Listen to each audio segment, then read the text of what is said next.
네, 국민의힘 이준석 당대표 후보의 돌풍이 심상치가 않습니다. 이 돌풍이 본선까지 이어질지 지금부터 정치부 안보란 기자 뉴스 추적하겠습니다. 안보란 기자, 요즘 뭐 정치권에서 가장 핫한 인물이 바로 이준석 후보 같습니다.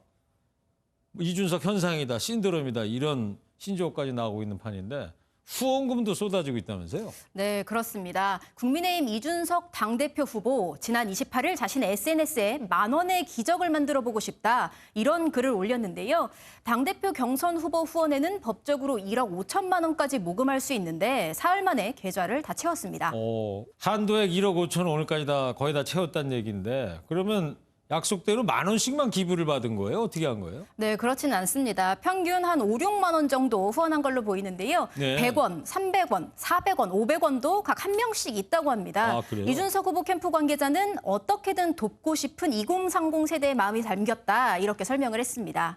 실제로 2030 남성들이 많이 이용하는 커뮤니티에선 이 후보를 후원했다는 글이 이어지기도 했습니다. 저게 커뮤니티 그 제목이군요. 네, 그렇습니다. 소액 후원의 가장 대표적인 사례는 2002년 대선 당시 노무현 새천년 민주당 후보의 희망 돼지 저금통이 있었죠. 예. 진보 정치권에서는 그 이후 종종 나타났었는데 보수 정치권에서는 굉장히 드문 일입니다. 예. 근데 이제 관건은 앞으로 이제 본선이 남았지 않습니까? 본선에서도 이런 흐름이 쭉 이어져서 우리나라 주요 정당에서 30대 당대표가 처음으로 나오느냐 여부인데 어떻게 전망을 할 수 있습니까? 네, 이 후보가 지금 이렇게 돌풍을 일으키고 있지만 총선에서 3번 낙마했죠. 네. 그만큼 조직력이 약하다고 볼 수도 있는 건데요. 더구나 전당대회 본선에선 이 후보가 높은 지지를 보였던 일반 여론조사 비율이 30%로 줄고 당원 투표는 70%로 늘어납니다. 네. 예비 경선에선 이 후보가 당원 투표에서 31%를 기록해 1위를 차지한 나경원 후보와 불과 1%포인트 차이를 보였습니다. 네. 보수 성향이 강한 국민의힘 주요 당원들이 과연 30대인 이 후보에게 본선에서도 표를 줄지 이에 대한 전망이 엇갈리고 있습니다. 그렇죠. 예. 그러니까 본선 11일 날 있을 본선에서는 당원 상대가 70%가 배점이 되는 거니까 이제 두고 봐야 된다는 거고. 근데 이 바람을 잠재워야 하는 이준석 돌풍 바람 잠재워야 하는 다른 후보들 입장에서는 이 후보에 대한 견제가 만만치 않겠습니다. 네, 그렇습니다. 이 후보에 이어 2위로 예비 경선을 통과한 나경원 후보 오늘 이런 얘기를 했습니다. 한번 들어보시죠. 네. 과연 당대표가 특정한 대통령 후보에 대한 선호가 이렇게 강하면 우리가 단일 후보를 만드는 데 있어서 큰 걸림돌이 되지 않을까. 네, 나경원 전 대표 오늘 아침에 방송 나간 거죠, 저 네, 장면이. 그렇습니다. 예. 근데 여기 보면 특정한 대통령 후보에 대한 선호 이렇게 이준석 후보에 대해서 지칭을 하는데 누굴 얘기를 하는 거예요? 유승민 전 의원을 얘기하는 겁니다. 국민의힘 새 당대표의 최대 과제, 내년 대선 승리겠죠. 이 후보가 과거 인터뷰에서 자신을 유승민계의 대표다, 유승민을 대통령으로 만들겠다고 말했던 것을 언급하면서 견제구를 날렸습니다. 네. 이 후보가 당대표가 되면 내년 대선에서 야권 후보 단일화는 어렵다. 그러면 대선 승리도 없다. 이런 얘기를 한 겁니다. 예. 자, 이제 본선이 이제 11일입니다. 며칠 남은 거예요, 그러면?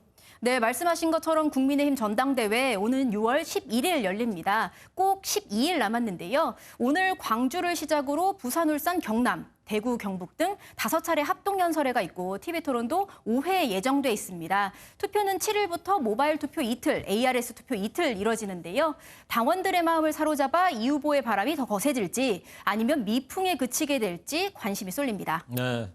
뭐 일정을 보니까 쭉 스케줄이 일목요연하게 보이네요. 근데 뭐 어찌됐건 지금 시선을 국민의힘 쪽에서는 확실히 이제 끌고 있어요. 근데 이런 모습을 바라보는 이제 반대편의 더불어민주당 속내가 편치 않을 것 같은데 대선 출마 선언이 이어지고는 있지만은 큰 관심도 못 끌고 있는 것 같고요. 여전히 또 이 경선을 미루느냐 마느냐 이 논란만 이어가고 있는 것 같습니다. 네, 그렇습니다. 잠잠해지는가 했는데 지난 27일 대선 출마를 선언한 더불어민주당 이광재 의원이 다시 불을 지폈습니다.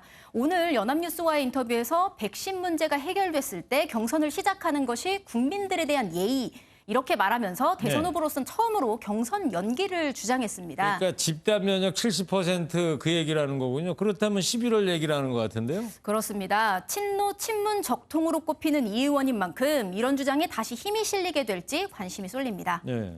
어때요? 그 대선 경선 민주당 경선이 미뤄질 가능성도 있어 보입니까 지금? 네, 민주당은 그제 최고위원회에서 오는 7월 1일 기준으로 대선 후보 경선에 참여할 권리당원의 투표 자격을 확정하기로 했습니다. 예. 대선 180일 전인 9월 9일까지 후보를 선출해야 하는 기준 경선 일정을 미루지 않기로 하겠다. 이런 의지가 반영된 게 아니냐는 해석이 나오는데요. 민주당 관계자는 행정적으로 정리를 한 거다. 큰 의미는 없다. 이렇게 일축했습니다. 예. 그러니까 현재 공식적인 입장은 경선을 연기할 그럴 계획은 없다는 얘기죠? 네, 그렇습니다. 공식적으로는 그렇지만 여지는 있다. 이렇게 보셔야 될 것 같습니다. 알겠습니다. 네. 뉴스 추적 안보란 기자였습니다.